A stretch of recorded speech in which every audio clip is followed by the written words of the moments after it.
Sir പറയുന്ന എല്ലാ പ്രോസസ്സും പ്രൊസീജിയറും അനുസരിച്ചാണ് നമ്മൾ പോകുന്നത്.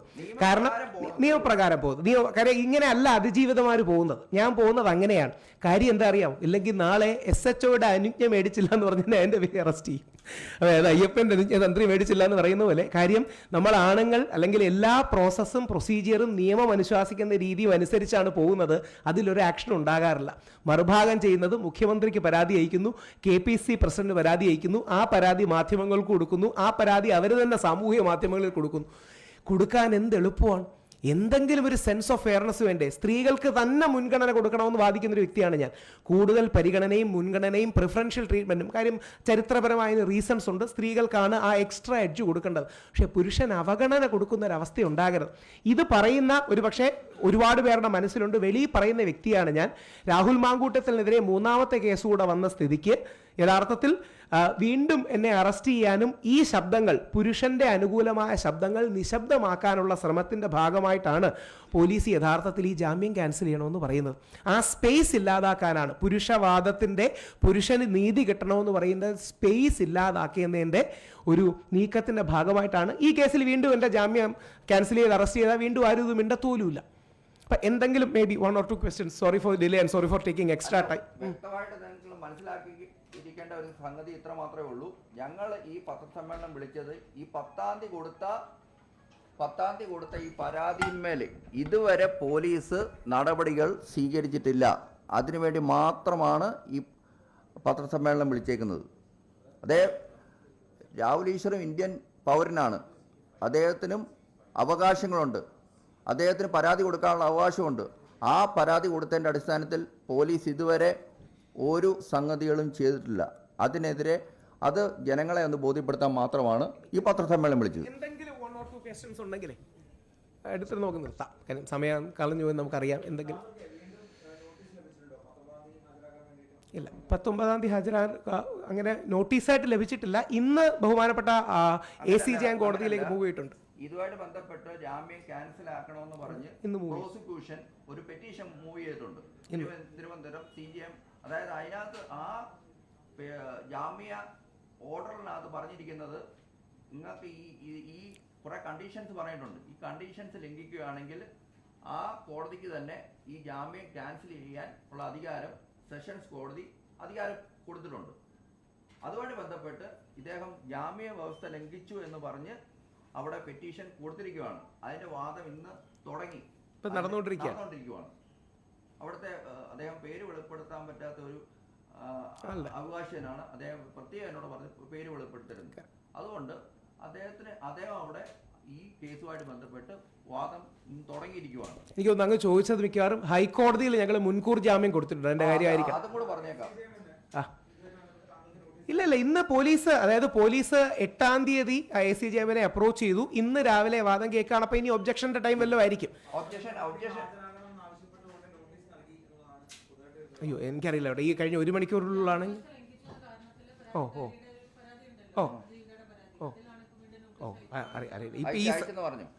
ഈ സമയത്ത് വന്നാണെങ്കിലേ കഴിഞ്ഞ അരമണിക്കൂർ നമ്മൾ ഇതിരിക്കുന്നതുകൊണ്ട് കണ്ടില്ല. 19ാം തീയതി ഹാജരാവണമെന്ന് പറഞ്ഞിട്ടുണ്ടല്ലേ? പറഞ്ഞിട്ടുണ്ടോ?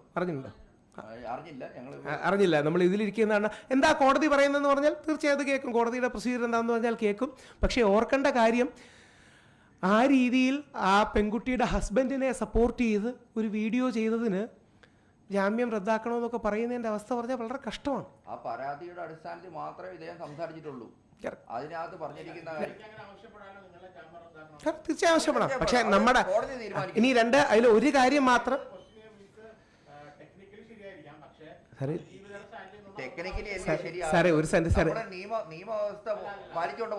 ഞാനതിൽ ഒരു വരി പറഞ്ഞോട്ടെ സാർ.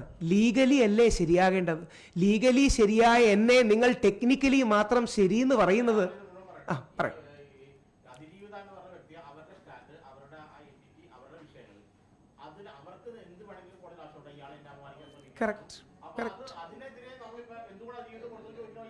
അല്ല, അങ്ങനെയല്ല. അപ്പൊ ആ കേസിൽ ഞാൻ എൻ്റെ സ്റ്റാൻഡ് കൂടെ ഒന്ന് ക്ലിയർ ആയിക്കോട്ടെ. ഈ പെൺകുട്ടി ഉന്നയിച്ച പീഡനാരോപണം നിലനിൽക്കില്ലെന്ന് ബഹുമാനപ്പെട്ട കോടതിയുടെ വിധിന്യായത്തിൽ എഴുതി വെച്ചിട്ടുണ്ട്. യഥാർത്ഥത്തിൽ ഇപ്പോഴും അതിജീവിത എന്ന് വിളിക്കാമോ നിങ്ങൾ ചിന്തിക്കണം. അതായത് അതിജീവിത എന്ന് പറഞ്ഞാൽ ആരാണ്? പീഡനം നേരിട്ട് അതിനെ അതിജീവിച്ച പെൺകുട്ടിയാണ് നമ്മൾ അതിജീവിത എന്ന് വിളിക്കുന്നത്. ഈ പെൺകുട്ടിയുടെ കേസിൽ പീഡനാരോപണം നിലനിൽക്കില്ല എന്ന് ബഹുമാനപ്പെട്ട കോടതിയുടെ ഫൈൻഡിംഗ് ഉണ്ട്. അപ്പോൾ കംപ്ലൈന്റന്റ് എന്നല്ലേ വിളിക്കേണ്ടത്, പരാതിക്കാരി എന്നല്ലേ വിളിക്കേണ്ടത്? പ്രൈമ ഫേസ് നിലനിൽക്കില്ല. പ്രൈമ ഫേസ് നിലനിൽക്കാത്ത കാര്യം ട്രയൽ ഘട്ടത്തിൽ നിലനിൽക്കുമോ? Matter of debate. പക്ഷേ പ്രൈമ ഫേസി തന്നെ കൃത്യം വരി എന്ന് പറഞ്ഞാൽ ഈ അവസരത്തിൽ ലഭ്യമായ വിവരങ്ങളുടെ അവസരത്തിൽ ഈ പെൺകുട്ടി ഉന്നയിച്ച പീഡനാരോപണങ്ങൾ നിലനിൽക്കില്ല എന്ന് ബഹുമാനപ്പെട്ട കോടതിയുടെ ഫൈൻഡിംഗ് ആണ്.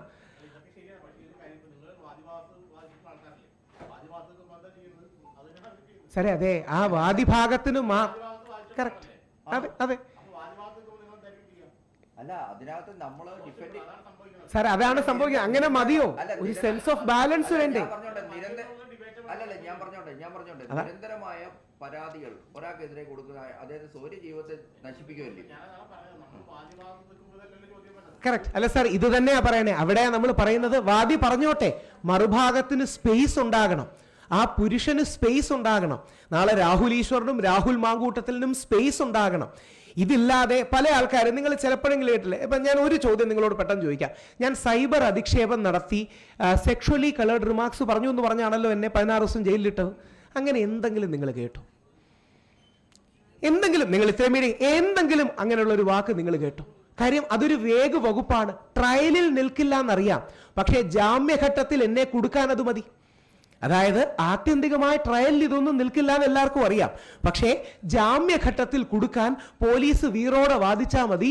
യഥാർത്ഥത്തിൽ രാഹുൽ ഈശ്വർ സൈബർ അധിക്ഷേപം ചെയ്തു, എന്ത് ചെയ്തു പറയുന്നില്ല, എന്ത് ചെയ്തു എന്ന് പറയുന്നില്ല.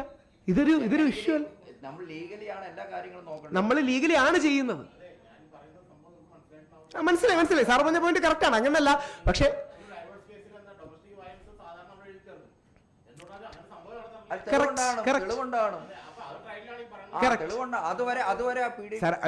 അതുവരെ അപ്പുറത്ത് നിൽക്കുന്ന പുരുഷൻ അനുഭവിക്കുന്ന വേദനയും പ്രശ്നവും കൂടി നിങ്ങൾക്ക് കൺസിഡർ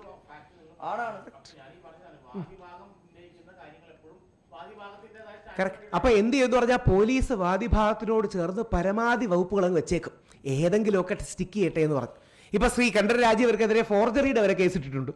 ഒന്നുമില്ല, പരമാവധി വകുപ്പുകൾ എടുത്തിടുകയാണ്, ഏതെങ്കിലുമൊക്കെ വകുപ്പുകൾ സ്റ്റിക്ക് ചെയ്യട്ടെ. അപ്പം കേൾക്കുന്ന കോടതിക്ക് എന്തോ വലിയ സീരിയസ് ആയ ഇഷ്യൂ ആണെന്ന് തോന്നണം. ഫോർജറി വകുപ്പ് ഒരു ഇട്ടിട്ടുണ്ട്.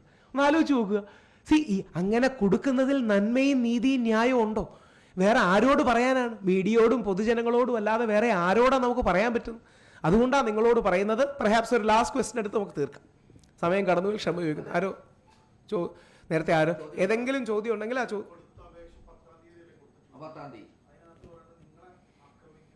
അല്ല, എനിക്കെതിരെ വ്യാജ പരാതി അദ്ദേഹത്തിന്റെ നിരന്തരമായ ഈ പരാതികൾ കൊടുത്ത് സ്വൈര്യ ജീവിതം നശിപ്പിക്കുന്നു എന്ന് മാത്രമാണ്. അതുമായി ബന്ധപ്പെട്ടുള്ള ഗൂഢാലോചന എന്തെങ്കിലും ഉണ്ടെങ്കിൽ അത് അന്വേഷിക്കണം എന്ന് പറഞ്ഞാണ് രാഹുൽ ഈശ്വർ ശ്രീകാര്യം പോലീസ്, അതായത് SHOയ്ക്ക് മുമ്പാകെ കൊടുത്തിരിക്കുന്നത്. അതിന്റെ രസീത് BNS 248 IPC 211 പ്രകാരം വ്യാജ പരാതികൾക്കെതിരെ ആ വ്യക്തിക്കെതിരെ മാത്രം, അതായത് ആ കേസിലെ വാദിക്കെതിരെ, പരാതിക്കാരി, വാദി, ഇര, അതിജീവിത എന്ത് വേണമെങ്കിൽ നിങ്ങൾ വിളിച്ചോളൂ. വെളിപ്പെടുത്താൻ പാടില്ലെന്ന നിയമം ഇന്ന കേസിലെ വാദി എന്ന് മാത്രമേ നമ്മൾ രേഖപ്പെടുത്തിയിട്ടുള്ളൂ. പക്ഷേ നമ്മൾ നിയമത്തിന് വിധേയമായിട്ട് മുന്നോട്ട് പോകും. അതായത് എനിക്ക് പറഞ്ഞ വകുപ്പ് ശരിയാണെന്ന് തെളിഞ്ഞ് എനിക്ക് ജയിൽ കിട്ടിയാൽ പോലും 1 വർഷം മാത്രം ജയിൽ ലഭിക്കുന്ന വകുപ്പാണ്. ആലോചിച്ച് നോക്കുക. അതിനാണ് ഞാൻ 1/2 മാസത്തോളം ജയിലിൽ കിടന്നത്. വീണ്ടും എങ്ങനെങ്കിലും ടാർഗറ്റ് ചെയ്ത് ഇത് ടാർഗറ്റ് ചെയ്യാൻ നോക്കുകയാണ്. ഇവിടെയാണ് അതിൻ്റെ ഒരു ഇഷ്യൂ ഉള്ളത്. ഇവിടെ ഞാൻ ഇതും കൂടെ പറഞ്ഞ് അവസാനിപ്പിക്കാം.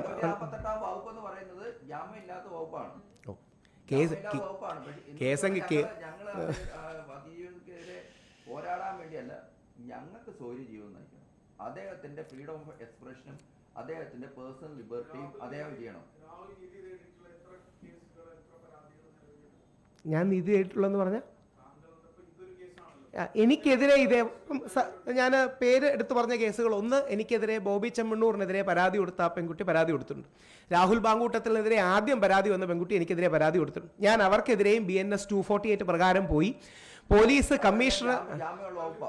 ഇല്ല അല്ല തണുപ്പല്ല അറിയില്ല ജാമ്യമുള്ള വകുപ്പാ. ജാമ്യമുള്ള വകുപ്പല്ല. പക്ഷേ എനിക്ക് ആശ്വാസം ഉണ്ടായത് അറ്റ്ലീസ്റ്റ് പോലീസുകാർ ആ കേസിൽ എന്നെ വിളിച്ച് എൻ്റെ ഫ്രണ്ടിൽ വെച്ച് മറ്റേ പെൺകുട്ടിയെ വിളിച്ച് നിങ്ങൾ തമ്മിൽ ഒരു ടോക്ക് അറേഞ്ച് ചെയ്യാമെന്ന് തിരുവനന്തപുരം പോലീസ് കമ്മീഷണറേറ്റിലെ വനിതാ സെല്ല് പറയുകയുണ്ടായി. അപ്പോൾ ഇത് മാത്രം ഇതിൻ്റെ പ്രശ്നമെന്ന് പറഞ്ഞാൽ ഇതൊരു സ്പേസിൻ്റെയാണ്. അതുകൂടെ പറഞ്ഞ് അവസാനിപ്പിക്കാം. ഞാൻ മീര മാഡത്തിൻ്റെ വലിയ ആദരവുള്ള കെ ആർ മീരയെ വലിയ ആദരിക്കുന്ന വ്യക്തിയാണ്, വലിയ എഴുത്തുകാരിയാണ്. കെ ആർ മീര ഇവിടെ ഷാരനെ വിഷം കൊടുത്തു കൊല്ലണം എന്ന് ഗ്രീഷ്മ പറഞ്ഞതിനെ ന്യായീകരിക്കുകയും ചില സമയങ്ങളിൽ അങ്ങനെയാണ് കഷായം കലക്കി കൊടുക്കേണ്ടി വരുമെന്ന് പറഞ്ഞാൽ അല്ല അങ്ങനെ ഒരു പരാതി ഞാൻ കൊടുത്തു കേട്ടോ. ആക്ഷൻ ഒന്നും എടുക്കുമെന്ന് വിചാരിച്ച് കൊടുക്കുന്നതല്ല, ഇതൊന്നും പോലീസ് ആക്ഷൻ എടുക്കുമെന്ന് വിചാരിച്ചോളൂ. അങ്ങനെ കൊല്ലണമെന്ന് പറഞ്ഞാൽ ഇവിടെ തെറ്റാന്ന് പോലും ആരും പറയില്ല. കഷ്ടകാലത്തിന് നേരെ തിരിച്ച് ഞാനങ്ങനെ പറഞ്ഞു എന്നിരിക്കട്ടെ, അതായത് രാഹുൽ ഈശ്വർ നാളെ വന്ന് ഏതെങ്കിലും ഒരു പെൺകുട്ടിയെ പയ്യൻ വിഷം കലക്കി കൊടുത്തതിൽ ന്യായീകരിച്ചാൽ നിങ്ങൾ ഒരു സെക്കൻഡറി നോക്കരുത്, ആ നിമിഷം എന്നെ അറസ്റ്റ് ചെയ്യണം. പക്ഷേ കെ ആർ മീര അങ്ങനെ പറഞ്ഞത് ശരിയല്ലെന്ന് പോലും പറയാൻ നമ്മുടെ ആൾക്കാർക്ക് നാക്ക് പൊന്താത്തത് പുരുഷന് രണ്ടാംകിട ട്രീറ്റ്മെൻറ്റാണ്. ഇവിടെ പുരുഷൻ, സാറ് നേരത്തെ ഇന്ത്യൻ പൗരനാണോ എന്ന് ചോദിച്ചു. We are second class citizens. നമ്മൾ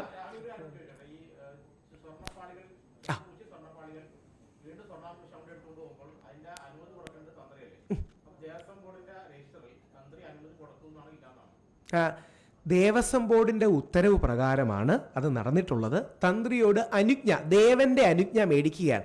ആ അനുജ്ഞ പല സമയങ്ങളിലും എഴുതിയും എഴുതാതെയും കൊടുക്കും. അനുജ്ഞ എന്ന് പറഞ്ഞാൽ സിമ്പിളി ഇത്ര മാത്രമേ ഉള്ളൂ. അല്ല, ഞാൻ അതാ പറഞ്ഞത്, തന്ത്രിക്ക് ദേവസ്വം ബോർഡ് ഇപ്പം അങ്ങനെ ഒരു വാദം വരുന്നുണ്ട്. തന്ത്രിയോട് ദേവസ്വം ബോർഡ് ചോദിച്ചിട്ടുണ്ടോ, യഥാർത്ഥത്തിൽ തന്ത്രിയോട് ലീഗലി അനുജ്ഞ ചോദിച്ചിട്ടുണ്ടോ? ഒന്നുമല്ല, വെറും പ്രൊസീജിയർ കണ്ടുപിടിച്ച് കുറ്റം ചകയുന്നതാണ്. അതായത് ഒന്നുമില്ല. ഇനി രണ്ട് അനുജ്ഞ എന്താണെന്നും കൂടെ നിങ്ങൾ അറിഞ്ഞിരിക്കണേ. ഒരു സെക്കൻഡ് എടുത്ത് പറയാം സാർ. അനുജ്ഞ എന്ന് പറഞ്ഞാൽ തന്ത്രി ധ്യാനത്തിലും കലശത്തിലും ചെയ്യുമ്പോൾ ദൈവം കൊടുക്കുന്ന അനുമതി മാത്രമാണ് ഈ അനുജ്ഞ.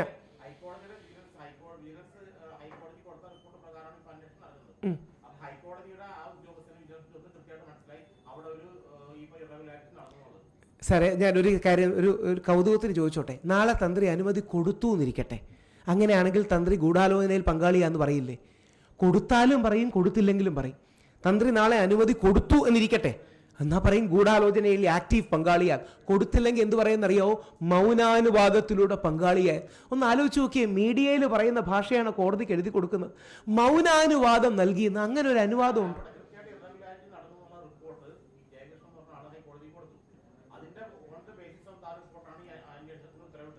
സാറേ, ആ ഇറഗുലാരിറ്റി എന്താ അറിയാമോ? 2019 ഇളക്കിയെടുത്ത സാധനങ്ങൾ ചെന്നൈയിൽ കൊണ്ടുപോകുന്ന വഴി അതിൽ നിന്ന് സ്വർണം മാറ്റിയതല്ലേ? അതിനു മുമ്പ് നടന്നത് ഇറഗുലാരിറ്റി ആണോ? വെറും ടെക്നിക്കാലിറ്റി എന്ന് ധാരണ ഉണ്ടാക്കാൻ വേണ്ടി കള്ളങ്ങൾ പറയല്ലേ? ഇത് ടെക്നിക്കാലിറ്റി പോലും അല്ല. ദേവന്റെ അനുജ്ഞ, താന്ത്രിക ആചാരങ്ങൾ. നിങ്ങളിൽ ഇതും കൂടെ ചോദിച്ചു നിർത്താം, തന്ത്രിയുടെ കാര്യം കൂടെ ഉണ്ട്. നിങ്ങളിൽ ആരെങ്കിലും വിചാരിച്ചോ ഇത്ര ദുർബലമാകും ആ റിമാൻഡ് റിപ്പോർട്ട്? തന്ത്രിയുടെ റിമാൻഡ് റിപ്പോർട്ട് ഇത്ര ദുർബലമാകുമെന്ന് ആരെങ്കിലും വിചാരിച്ചു? അതുകൊണ്ട് ഇവിടെ ആരെയും പറഞ്ഞ് അവസാനിപ്പിക്കുമ്പോൾ തന്ത്രിയാണെങ്കിലും MLA ആണെങ്കിലും രാഹുൽ ഈശ്വറിനെ ആണെങ്കിലും കൊടുക്കാൻ ഇവിടെ ഒരു ബുദ്ധിമുട്ടുമില്ല. അവിടെയാണ് മാധ്യമങ്ങൾ എണീറ്റ് നിന്ന് ഈ ചോദ്യങ്ങൾ ചോദിച്ചില്ലെങ്കിൽ നമ്മുടെ നാട്ടിൽ ആർക്കും സ്പേസ് കിട്ടില്ല. മീഡിയ സെറ്റ് ചെയ്യുന്ന മൂഡിലാണ് പലപ്പോഴും ഇവിടെ നിയമ സംവിധാനം പോകുന്നത്. പറയുന്നതിൽ എനിക്ക് വിഷമമുണ്ട്, പക്ഷേ മീഡിയക്കാർ ഉയർത്തുന്നൊരു മൂഡും ടെമ്പറേച്ചറിലുമാണ് ചിലപ്പോഴെങ്കിലും നിയമ സംവിധാനം പോകുന്നത്. അതുകൊണ്ട് മീഡിയ കുറച്ചുകൂടി ബാലൻസ്ഡ് ആകണം, കുറച്ചുകൂടി ചോദ്യങ്ങൾ ചോദിക്കണം, എന്ത് തെറ്റ് ചെയ്തു എന്നെങ്കിലും ചോദിക്കണം. എൻ്റെ കാര്യത്തിൽ ചില മീഡിയക്കാർ ചോദിച്ചു, എല്ലാവരും ചോദിച്ചില്ല. രാഹുൽ ഈശ്വർ എന്താണ് ഒരു മീഡിയ, രാഹുൽ ഈശ്വർ എന്താണ് അധിക്ഷേപം നടത്തിയത്? അധിക്ഷേപം നടത്തി, ഇതാണ് പറയുന്നത്. അധിക്ഷേപം നടത്തി, എന്താണ്, ഏത് വാക്ക് പറഞ്ഞു? അങ്ങനൊന്നുമില്ല, അങ്ങനൊന്നും പറഞ്ഞിട്ടില്ല. വളരെ വേഗമൊപ്പല്ലേ. നാളെ നിങ്ങൾ റിപ്പോർട്ട് ചെയ്യുമ്പോൾ നിങ്ങൾക്കെതിരെ ഇത് ചെയ്യില്ലേ? വേറൊരാൾക്കെതിരെ ചെയ്യില്ലേ? അതുകൊണ്ട് പറഞ്ഞ് അവസാനിപ്പിക്കുമ്പം ഇതൊക്കെ കൊണ്ടാണ് ഈ ലൈംഗിക കേസിൽ പുരുഷ കമ്മീഷൻ വേണ്ടത്. ഞാൻ അവസാനിപ്പിക്കുമ്പോൾ ഒറ്റ റിക്വസ്റ്റേ ഉള്ളൂ. നമ്മളെല്ലാം മാധ്യമപ്രവർത്തനത്തിലോ TV-യിലോ അഡ്വക്കസിയിലോ ഒക്കെ വന്നത് എന്തെങ്കിലും സത്യത്തിലും ആദർശത്തിലും ഒക്കെ വിശ്വസിച്ചല്ലേ? എന്തെങ്കിലും സത്യം, എന്തെങ്കിലും ഒരു ആദർശം, എന്തെങ്കിലും ലോകത്തെ മാറ്റം. മുന്നോട്ട് പോകണം, അത്രയും മാത്രമേ നമ്മൾ. ആ ജനാധിപത്യത്തെ കാർന്ന് തിന്നുന്ന കള്ള പരാതികളാണ്, ക്യാൻസറാണ്. അദ്ദേഹത്തിനും അവകാശങ്ങളുണ്ട്. വ്യാജ പരാതികൾ കൊടുക്കുകയാണെങ്കിൽ അതിന്റെ കോൺസിക്വൻസ് എന്തൊക്കെയാണെന്നുള്ളതിനെ സംബന്ധിച്ച് നമ്മൾ കഴിഞ്ഞ ദിവസങ്ങൾ ഒരു ഹൈക്കോടതിയുടെ വിധി അത്രയൊന്നും ഇല്ലെങ്കിലും കേസ് രജിസ്റ്റർ ചെയ്താൽ മതിയായിരുന്നു.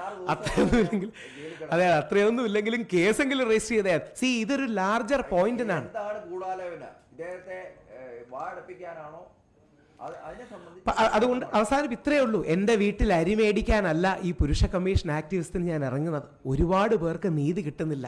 നാളെ അത് നിങ്ങളുടെ മകനാകാം, നിങ്ങളാകാം, നിങ്ങളുടെ സ്ത്രീകളാണെങ്കിൽ ഭർത്താവാകാം, നമ്മുടെ അച്ഛനാകാം. നമ്മുടെ മകൻ, നമ്മുടെ ഭർത്താവ്, നമ്മുടെ അച്ഛൻ, നമ്മുടെ സഹോദരൻ, നമ്മുടെ സുഹൃത്ത് ജയിലിൽ നിന്ന് ഒരു വ്യാജ പരാതി അകലത്തിൽ മാത്രമാണെന്ന് നമ്മുടെ സ്ത്രീകളും പുരുഷന്മാരും മനസ്സിലാക്കണം. പറഞ്ഞ കാര്യങ്ങളിൽ എന്താ പറയണേ, എന്തെങ്കിലും തെറ്റ് വന്നിട്ടുണ്ടെങ്കിൽ നിങ്ങൾ ക്ഷമിക്കണം. Thank you. കോടതി എന്താ പറയുന്നതെന്ന് പറഞ്ഞാൽ അതേപോലെ, ഇനി കോടതി വിധി ഇപ്പം വന്നു എന്ന് മാഡമൊക്കെ പറയുന്നുണ്ട്, എന്താ കോടതി പറയുന്നതെന്ന് പറഞ്ഞാൽ അത് അതേപോലെ പൂർണ്ണമായിട്ടും അനുസരിക്കും. Thank you. കൂടുതൽ വാർത്തകൾക്ക് news 18 Keralam YouTube channel subscribe ചെയ്യുക.